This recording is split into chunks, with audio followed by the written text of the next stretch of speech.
Hello my dear चियास, सब बढ़िया। मैं हूं आपका आशुतोष भैया और आप सभी का स्वागत है हमारे एक्सलेट एकेडमी A2 पर। तो बच्चों, पिछले क्लास में आप लोगों ने पढ़ा होगा cell cycle and cell division के पार्ट 1 और पार्ट 2 के बारे में। थोड़ा सा रिवाइज करें क्या? ठीक है, थोड़ा सा रिवाइज करते हैं, फिर आज लाते हैं आप लोगों के लिए क्या पार्ट 3। ठीक ना, पार्ट 3 में आज हम लोग पढ़ेंगे एम फेज के बारे में। किसके बारे में? M phase. अरे हमारा मार्कर कैसे नहीं चल रहा है भाई, 2 मिनट ना। ठीक है, हम लोग पढ़ेंगे किसके बारे में? एम फेज के बारे में। एम फेज या इसी को हम लोग डायरेक्ट बोल रहे हैं माइटोसिस के बारे में पढ़ेंगे बच्चों। किसके बारे में पढ़ेंगे आज? माइटोसिस।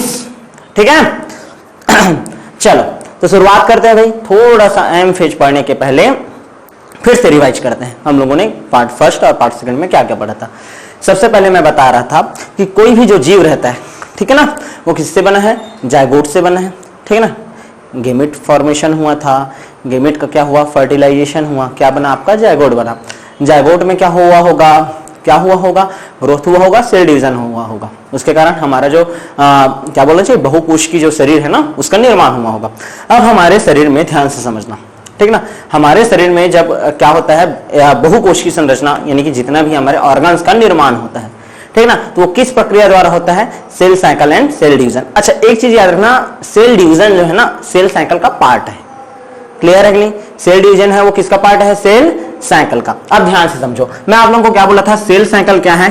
सेल साइकिल में मुख्यतः 2 फेज होता है। एक फेज होता था आपका एम फेज और एक होता था आपका इंटरफेज। इंटरफेज को हम लोग कितने भागों में डिवाइड करते थे? 3 भागों में। ठीक है ना, कितने भागों में डिवाइड करते थे जी? 3 भागों में।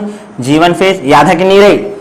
याद है ना? ठीक है, G1 फेज, S और G2 और एक आता था आपका M फेज। क्लियर है ना? इस तीनों फेज को हम लोग बोलते थे क्या? एक रेस्टिंग फेज है, क्योंकि एकदम स्लो डाउन चलता था। क्लियर है कि नहीं? ये क्या चलता था? एकदम धीरे धीरे धीरे धीरे चलता था। और ये है आपका क्या? M phase. ठीक है ना, जैसे कि 24 घंटे का यदि हमारा सेल साइकिल है तो 24 घंटे में से 23 घंटा तो अकेला ये कौन ले लेता था? इंटरफेज। ठीक है ना, और ये जो एम फेज रहता था ये जो आपका क्या रहता था? एम फेज रहता था, वो केवल कितना घंटा लेता था? 1 घंटा। क्लियर है कि नहीं? तो हम लोग टाइमिंग का देखे थे भाई कि सबसे ज्यादा टाइम लेता है G1, फिर S लेता है, फिर G2 लेता है और सबसे कम टाइमिंग कौन लेता है? आपका M फेज। ये सब पढ़ लिए थे। उसके बाद हम लोग क्या पढ़े थे? G1 फेज में क्या होता है? S फेज में क्या होता है? G2 फेज में क्या होता है? याद है कि नहीं? पढ़कर आए हो कि नहीं रे? पढ़े हो ना? यदि याद नहीं आ रहा तो एक बार जाओ, फिर से वीडियो देखो, नोट से बनाओ। बिना नोट से बनाए कुछ नहीं होगा ना। मैं पहले ही बता रहा हूं, मैं यदि बच्चा मेहनत कर रहा हूं तो तुमको भी तो करना है ना, तभी तो आगे बढ़ पाओगे। ठीक है, और आज का क्लास इतना ज्यादा इंपॉर्टेंट है, इतना ज्यादा इंपॉर्टेंट जिसका लिमिट नहीं है। ठीक है, क्योंकि देखो 11th क्लास में भी ये है, 12th क्लास में भी इसी को पढ़ना है।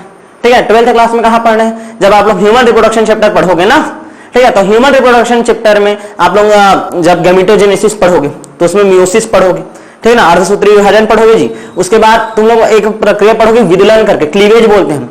ठीक ना, अपना जो जायगोट रहता है, जायगोट से जब मोरुला, ब्लास्टुला ऐसा संरचना का निर्माण होता है ना, तो उस टाइम चलता है। तो क्लीवेज होता है और एक अपना माइटोसिस, दोनों में अंतर करते हैं, दोनों में क्या अंतर है। तो एक पार्ट तो यहाँ गया। अच्छा, आप लोग जब जेनेटिक्स से पढ़ोगे ना, ठीक है, तो जेनेटिक्स में फिर से आप लोग मियोसिस पढ़ोगे और मियोसिस में जो क्रॉसिंग ओवर होता है उसको पढ़ोगे। मतलब ये चैप्टर इतना ज्यादा इंपॉर्टेंट है, इसको तुम यानी छोड़ ही नहीं सकते। ठीक है, और आज एकदम मैं आप लोगों को गारंटी देता हूं कि एक बार में तुम लोगों को ना ये माइटोसिस बोले तो क्या?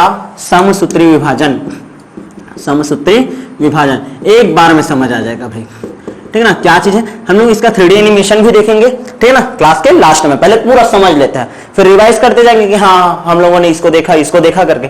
ठीक है, तो ध्यान से देखो, मैं पहले दोनों वीडियो में क्या बताया था कि G1 फेज क्या होता है, S फेज क्या होता है, G2 फेज क्या होता है। G1 फेज में क्या होता है? आपका कोशिका का वृद्धि होगा। वृद्धि की कैसे होता है? पोषण और एंजाइम की सहायता से। ठीक है, सॉरी, वृद्धि कैसे होता है? पोषक पदार्थ और एंजाइम की सहायता से। एंजाइम कैसे बनते होंगे जी? आपके अनुलेखन और अनुवादन प्रक्रिया के द्वारा। उसके बाद हम लोग एस फेज के बारे में पढ़े थे। एस फेज में क्या होता है? डीएनए का रेप्लिकेशन होता था। अच्छा, उसके साथ क्या होता था? सेंट्रियोल डबल होता था। क्या डबल होता था? सेंट्रियोल।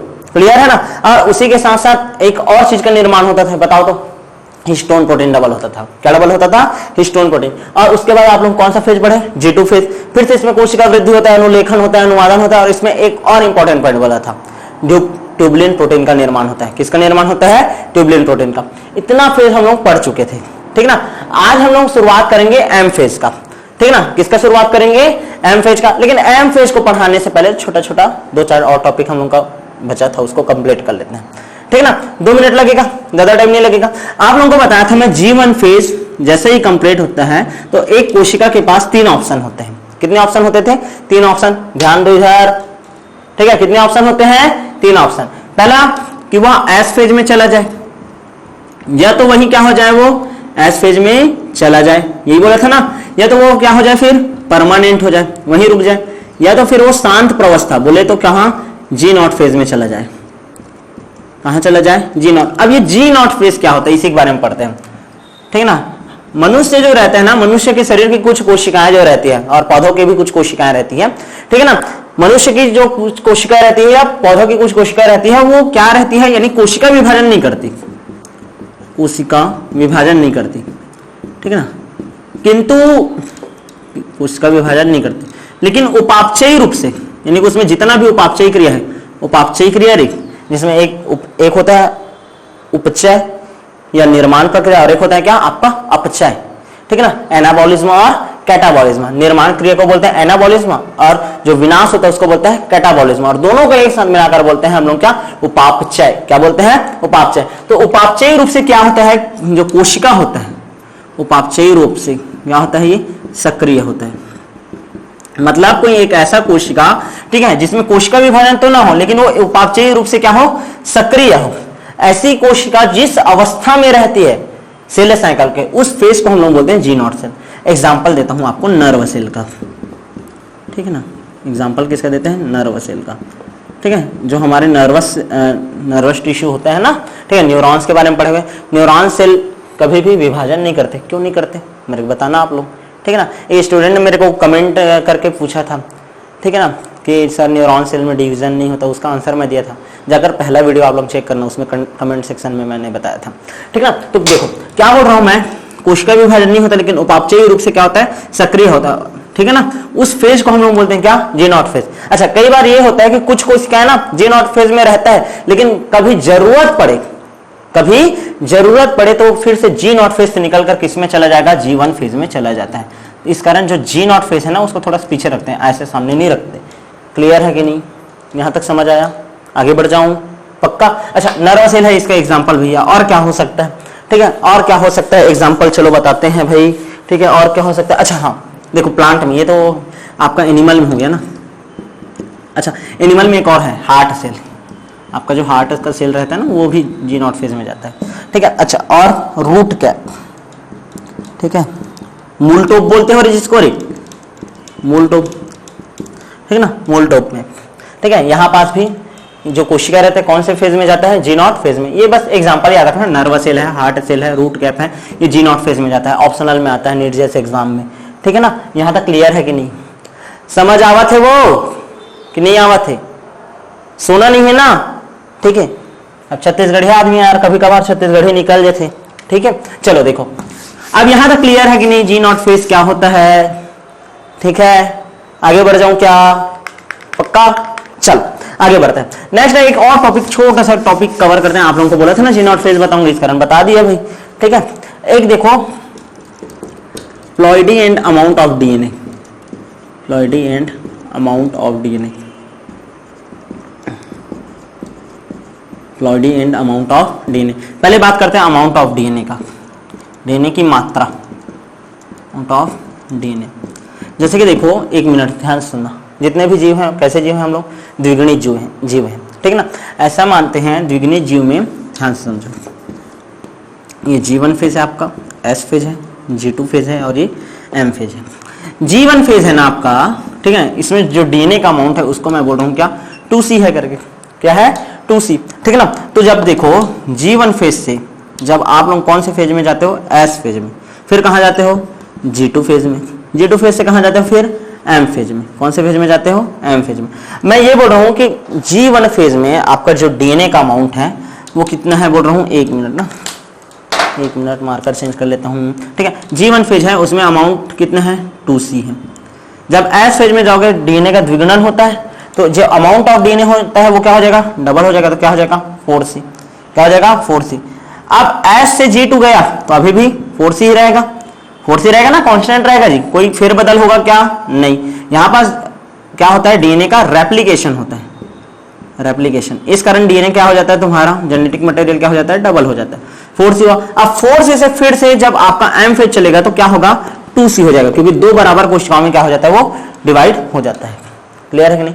एक कोशिका है, ध्यान से समझो, एक कोशिका के अंदर जो अमाउंट ऑफ डीएनए है अभी कितना है, 2C है। एस फेज में आएगा तो इसका मात्रा क्या हो जाता है, बढ़ जाता है और बहुत ज्यादा बढ़ जाएगा। समझ रहे हो कि नहीं? ठीक है, ये कौन सा अवस्था है, एस फेज का है और G2 फेज का है। ये कौन सा अवस्था का है तुम्हारा, G1 फेज का। अब जब तुम्हारा एम फेज में आता है तो एक कोशिका कितने भागों में डिवाइड होता है, 2 भागों में। तो ये जो तुम्हारा 4C है वो कितने भागों में फिर से डिवाइड हो जाएगा, चलो बताओ 4C कितने भागों में, ये भी 2C और ये भी 2C। यहां तक क्लियर है कि नहीं? तो अमाउंट ऑफ डीएनए जो रहता है G1 से एस फेज की ओर जाने पर क्या होता है, बढ़ता है। ठीक है, एस से G2 में क्या रहता है, कांस्टेंट रहता है। और G2 से जब एम फेज में जाओगे, कौन से फेज से, G2 से जब एम फेज में जाओगे, ठीक है ना, तो उस टाइम में क्या होता है, फिर से इसका रिडक्शन हो जाता है, कमी हो जाता है। क्या हो जाता है, कमी हो जाता है। यहां तक समझ आया कि नहीं? ठीक है ना, मतलब क्या है, ध्यान से समझना, क्या है मतलब, जब G1 से एस फेज में जाएंगे, G1 से कहां जाएंगे, एस फेज में, तो अमाउंट ऑफ डीएनए क्या होता है जी बच्चों, बढ़ता है। मैंने देखो रे लिखा हो, समझ नहीं है तन बाद में मुला कहो। ठीक है, देखो क्या बोला था, देखो यहां पास क्या हो, इसे ये दे, फिर छत्तीसगढ़ी में उतरा तो नहीं। ठीक है, ध्यान दो, मैं खासकर CGBSC वालों को ही अच्छा खासा पढ़ाने का कोशिश कर रहा हूं बच्चों।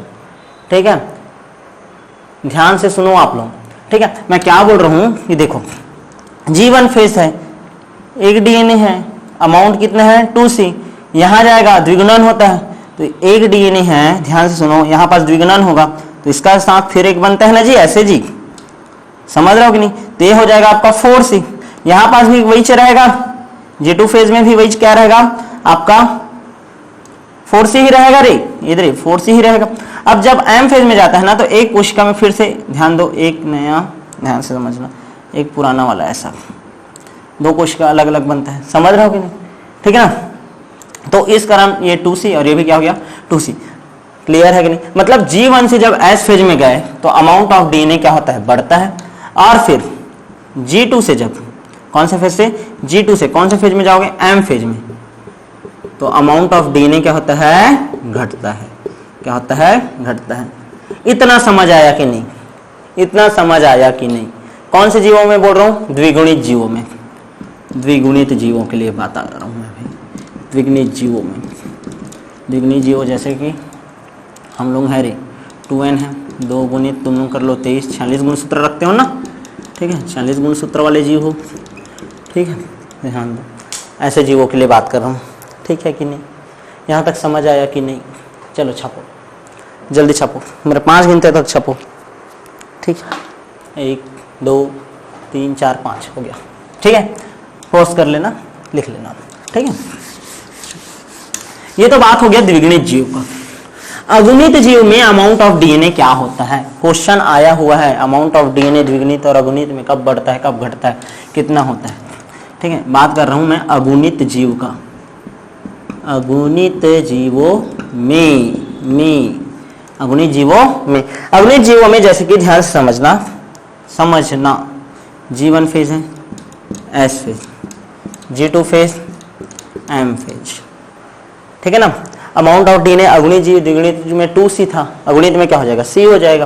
तो यहाँ पास अमाउंट ऑफ डीएनए में बोला C, यहाँ पास क्या हो जाएगा 2C, यहाँ पास फिर से क्या हो जाएगा C, हाँ C होगा, गलत, 2C का 2C कांस्टेंट रहेगा ना बच्चों, यहाँ पास डबल होगा रे। ठीक है ना, अगुणित जीव ले C है तो यहाँ पास क्या हो जाएगा 2C, यहाँ पास कांस्टेंट रहेगा, फिर यहाँ पास फिर से क्या हो जाएगा, कमी, तो ये C और ये C ऐसा 2 भागों में फिर से डिवाइड हो जाएगा। क्लियर है कि नहीं? यहाँ तक समझ आया कि नहीं? ठीक है, तो ये कहानी हो गया आपका किसका, अमाउंट ऑफ डीएनए का। किसका, अमाउंट ऑफ डीएनए का। नेक्स्ट टॉपिक पढ़ते हैं, प्लॉइडी ऑफ क्रोमोसोम। आगे बढ़ जाऊं, यहां तक समझ आया, समझ आइस कि नहीं आइस? चलो आगे बढ़तन जी। ठीक है, नेक्स्ट बढ़ते हैं भाई। ऑफलाइन में रहते ना तब मजा बताता तुम लोगों को, पूछ कर परेशान कर देता हूं मैं। ठीक है, ऑफलाइन वाले बच्चों से पूछना, दुख, दर्द, पीड़ा, कष्ट, ठीक है, सब चीज आता है हम लोगों को। ठीक है, प्लॉइडी ऑफ क्रोमोसोम। चलो रे सीखते हैं क्या प्लॉइडी ऑफ क्रोमोसोम। ठीक है, प्लॉइडी ऑफ क्रोमोसोम क्या होता है, प्लॉइडी ऑफ क्रोमोसोम क्या होता है। चलो शुरू करें क्या, सबका ध्यान इधर इच्छा है, मेरे को देखो, मेरे को इधर, मेरे को नहीं इधर देखो। ठीक है, अरे वाह दाग अच्छे हैं, देखो रक्त बीज बन रहे हैं हम लोग। चल कोई बात नहीं, होता है भाई, होता है, थोड़ा ज़्यादा इंक डाल दिए थे। ठीक है, प्लॉइडी ऑफ क्रोमोसोम क्या होता है, ध्यान से समझना। मैं क्या बोल रहा हूँ कि ये आपका सेल साइकिल है, सेल साइकिल में ये है आपका G1 फेज, ये है S फेज, ये G2 फेज और ये M फेज। G1 फेज में आपका क्रोमोसोम जो रहता है इस तरीके से दिखाई नहीं देता। क्रोमोसोम का आप लोग स्ट्रक्चर देखे होंगे, ठीक है ना। क्रोमोसोम जो इस टाइप का शेप जो रहता है ये तुम्हारा अंतरावस्था में कभी भी दिखाई नहीं देता, वो धागे के रूप में रहता है। अच्छा ये कैसे बनता है, क्या होता है, ध्यान से समझो। मैं क्या बोल रहा हूँ, ये जो DNA रहता है आपका, ठीक है ना, DNA रहता है। DNA क्या होता है, बहुत ही ज़्यादा संघनित होता है, हिस्टोन प्रोटीन वगैरह से लगता है पूरा, ठीक है ना, ऐसा। ठीक है, ये आपका DNA, ठीक है। DNA जो रहेगा सोलेनॉइड बनाता है, सोलेनॉइड से बनता है अपन न्यूक्लियोसोम, पढ़ा हुआ न्यूक्लियोसोम मॉडल, ठीक है ना, ठीक है, कोरोनावर्ग का। उसके बाद इसमें यूक्रोमेटिन होता है, हेट्रोक्रोमेटिन होता है, ठीक है ना, ऐसे। फिर ये जो आपका न्यूक्लियोसोम रहता है वो बहुत ही ज़्यादा संघनित हुआ फिर से, ठीक है ना। ये आपका बनाएगा, ध्यान से देखो, क्रोमेटिन, क्रोमेटिन धागेनुमा संरचना, यूक्रोमेटिन हेट्रोक्रोमेटिन बनता है। फिर ये जो क्रोमोसोम है वो और ज़्यादा संघनित होता है और संघनित होकर ये ऐसा स्ट्रक्चर बनाता है जिसको आप लोग बोलते हो क्या, क्रोमोसोम, क्रोमोसोम, ठीक है ना। क्या बोलते हैं इसको, क्रोमोसोम। मैं क्या बोल रहा हूँ कि जो G1 फेज रहता है ना उसमें इस अवस्था में रहता है, ठीक है, जाल रूप में ऐसा फैले रहते हैं, ठीक है। और ये वाला जो अवस्था है वो केवल कौन से अवस्था में दिखाई देगा आपको, M फेज में, जब कोशिका को पूर्णतया क्या होने लगता है, विभाजित होने रहता है, ठीक है। ध्यान से देखो, अब मैं क्या बोल रहा हूँ तुम लोग को ध्यान से देखना भाई, ठीक है। ये ऐसा क्रोमेटिन के रूप में, धागे के रूप में ऐसा फैला हुआ है G1 फेज में, ठीक है। यहाँ भी फैला हुआ है लेकिन अमाउंट ऑफ DNA क्या हो गया आपका, बढ़ गया है। यहाँ पास भी फैला हुआ है, अमाउंट ऑफ DNA अभी भी बढ़ा हुआ है, कांस्टेंट रहता है ना। यहाँ पास क्या होता है, घटता है। इस रूप में ध्यान से समझना, इस अवस्था में। ये समझ आया कि नहीं, ध्यान दो इधर, समझ आया कि नहीं, आगे है ना, आगे बढ़ जाओ, ठीक है। ध्यान दो, पढ़ेंगे बहुत ज़्यादा डिटेल पढ़ेंगे, जब जेनेटिक्स पढ़ेंगे ना तो इन सब के बारे में अच्छा खासा पढ़ेंगे भाई, ठीक है। तो मैं क्या बोल रहा हूँ, आपका ये जो G1 फेज है G1 फेज है, इस अवस्था में क्रोमेटिन दिखाई देता है, क्रोमेटिन दिखाई देता है। मान लो ऐसा मानते हैं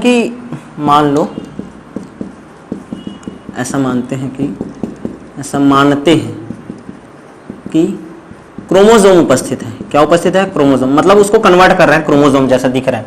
मान लो ऐसा मानते हैं कि क्रोमोसोम उपस्थित है, तो कैसे दिखेगा, ठीक है, वो कैसे दिखेगा, ऐसा सिंगल दिखेगा। क्लियर है कि नहीं, कैसे दिखेगा, एकदम सिंगल। ये जो क्रोमेटिन है ना ये कैसे दिखेगा, एकदम ऐसा सिंगल, एक ही लड़ी बनाएगा। क्लियर है कि नहीं, मतलब ध्यान से देखो, ये क्रोमोसोम रहता है ना, ठीक है, ये क्रोमोसोम है, कोई एक क्रोमोसोम है, तो क्रोमोसोम का ये वाला जो भाग है इसको हम लोग बोलते हैं सेंट्रोमियर, जिसमें दोनों भुज आपस में ऐसे जुड़ा रहता है, सेंट्रोमियर बोलते हैं, ठीक है ना। एक सिंगल को हम लोग बोलते हैं क्रोमेटिड। क्लियर है कि नहीं। और ये जो दोनों रहता है, ध्यान से समझो, ये दोनों को एक साथ हम लोग बोलते हैं क्या, क्रोमोसोम। बचपन से ही पढ़ रहे हो, क्रोमोसोम ऐसा स्ट्रक्चर बनाते हैं, ठीक है ना, एक्स बना देते हैं ऐसे डायरेक्ट तुम लोग, ठीक है ना। ध्यान से समझो, तो एक सिंगल को बोलते हैं क्रोमेटिड और दोनों को मिलाकर बोलते हैं क्या, क्रोमोसोम। बीच वाला जो स्ट्रक्चर है उसको बोलते हैं क्या, सेंट्रोमियर। क्या बोलते हैं, सेंट्रोमियर, ठीक है। भावनाओं पर ध्यान देवे, ठीक है ना, ध्यान से समझना, ये क्रोमोसोम है। अब मैं क्या बोल रहा हूँ कि इसको जब कन्वर्ट करोगे तो ये जो क्रोमेटिड बना ना, मतलब जो सिंगल एक क्रोमेटिड है, वही क्या है, एक क्रोमोसोम है, एक क्रोमोसोम है। क्लियर है कि नहीं। जैसे कि मनुष्य है, ध्यान से समझना, मनुष्य में तो 23 गुण, देखो 23 जोड़ा बोलते हैं, यानी कि कितना बोलेंगे 46 गुणसूत्र। तो जब G1 फेज में रहता है तो 46 गुणसूत्र जो है, जो ऐसा डबल डबल ऐसा रहता है, वो 46 गुणसूत्र ऐसा सिंगल सिंगल रहता है। कौन से अवस्था में? G1 फेज में। 46 गुणसूत्र बराबर 46 क्रोमेटिड, ये कहानी रहता है। लेकिन आप लोगों को अभी मैं क्या बोला था कि जब S फेज आएगा, कौन सा फेज आएगा? S फेज, तो ये जो तुम्हारा DNA रहेगा, ठीक है ना, ये जो जेनेटिक मटेरियल रहेगा उसका अमाउंट क्या होता है? बढ़ जाता है।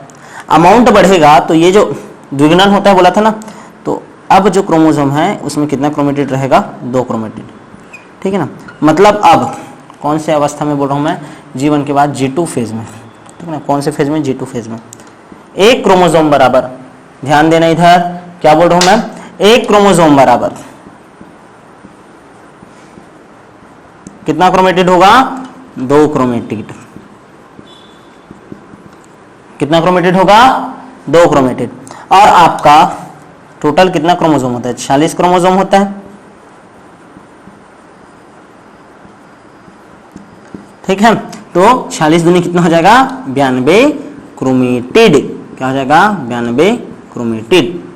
समझ रहे हो कि नहीं? क्योंकि यहां 2C था ना बच्चों, और यहां क्या हो गया? 4C। बात वही है, रिश्ता वही सोच नहीं, ठीक है। ध्यान से देखो, रिश्ता वही सोच नहीं। क्या हो रहा है? देखो, जैसे तुमको कभी भी पूछ दिया, ठीक है, कि G1 फेज में और G2 फेज में, ठीक है ना, चलो बताओ क्रोमेटिड कितना होता है? क्रोमेटिड कितना होता है? और क्रोमोसोम कितना होता है? ठीक है ना। किसमें जी? मनुष्य में। चलो मनुष्य में, तो मनुष्य में टोटल कितना गुणसूत्र होते हैं? 46 गुणसूत्र। G1 फेज है तो 46 गुणसूत्र ही है क्या? 46 क्रोमेटिड। अरे सॉरी सॉरी सॉरी, 46 गुणसूत्र है, वही है क्या? 46 क्रोमेटिड। समझ रहे हो कि नहीं? 46 गुणसूत्र ही आपका है क्या? 46 जो गुणसूत्र है वही है क्या आपका? 46 क्रोमेटिड। क्योंकि यहां पास ध्यान से समझो, क्रोमेटिड ही क्या होता है? क्रोमोसोम होता है। लेकिन जब G2 फेज में आता है तो क्या हो जा रहता है? वो डबल हो जाता है। क्या हो जाता है? डबल। तो देखो क्रोमोसोम तो 46 ही रहेगा, वो कांस्टेंट रहेगा, उसका संख्या कभी बदलेगा क्या? नहीं। लेकिन ये 46 दूनी कितना हो जाता है? 92। कितना हो जाता है? 92। समझ पा रहे हो कि नहीं? क्लियर है कि नहीं? मतलब एक चीज याद रखना, प्लॉइडी ऑफ क्रोमोसोम कभी भी समसूत्री विभाजन में, ध्यान से समझो, प्लॉइडी ऑफ क्रोमोसोम कभी भी बदलता नहीं है। अमाउंट चेंज होता है बच्चों। क्या चेंज होता है? अमाउंट, ठीक है ना। तो वही है, क्रोमेटिड ही क्रोमोसोम है G1 फेज में, क्रोमेटिड ही क्रोमोसोम है कौन से फेज में? G1 फेज में, ठीक है। और यहां पास एक क्रोमोसोम बराबर कितना हो जाता है? 2 क्रोमेटिड। कौन से फेज में? G2 फेज में। इतना समझ आया है क्या? समझ आ गया तो लाइक कर देना वीडियो को, ठीक है। धन्यवाद। आगे बढ़ेंगे भाई, ठीक है।